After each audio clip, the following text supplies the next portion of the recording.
আসসালামু আলাইকুম ভিউয়ার্স। আজকে আমি আপনাদেরকে পুরে ভরা চিকেন বান তৈরি করে দেখাবো। ময়দা নিচ্ছি, তারপরে ইস্ট মিশাচ্ছি, একটু লবণ, একসাথে এগুলো মিক্স করছি। তারপর উষ্ণ গরম দুধ, এগুলো দিয়ে একটি ডো তৈরি করব। দেখুন আমার হাতের কি অবস্থা। ডোটা তৈরি করা হয়ে গেছে।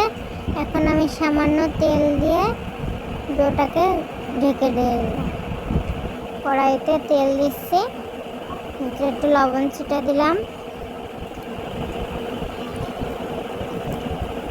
পেঁয়াজ কুচি দিচ্ছি, রসুন কুচি দিচ্ছি। তারপর এটা সামান্য ভাজা ভাজা করব, একটু বাদামি রং হবে, নরম হবে। তারপর এর ভিতরে দিয়ে দিচ্ছি টমেটো কুচি। টমেটো কুচি দিয়ে একটু ভাজা ভাজা করে নেব। নিয়ে এরপরে এর ভিতরে দিব চিকেনটা দিয়ে দিচ্ছি, ভালো করে মিক্স করে এর ভিতরে একটু লাল মরিচ কুচি করে দিচ্ছি, একটু টমেটো সস দিচ্ছি। এটাকে একটু ভাজা ভাজা করে নেব, ভালো করে মিক্স করব, নাড়াচাড়া করতে করে ভালো করে ভেজে নেব। একটু মশলা দিব, এটা ম্যাগি মশলা, আপনারা চাইলে দিতে পারেন, চাইলে স্কিপ করতেও পারেন।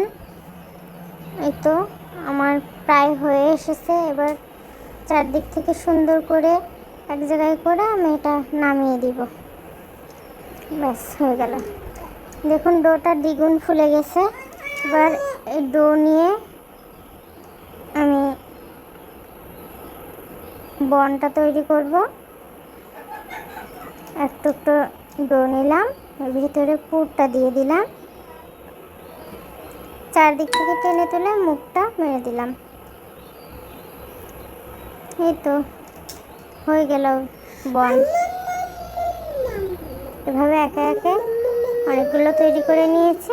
তারপর কড়াইতে ভাজতে দিয়ে দিলাম, উল্টে পেটে তেলটা একটু উপরের দিকে ছড়িয়ে দিয়ে ভেজে নিতে হবে, যাতে সুন্দর মতো ফুলে ওঠে। চারটা বেশি দেওয়া গেল না, আপনারা চাইলে একটা করেও ভাজতে পারেন সুবিধা মতো।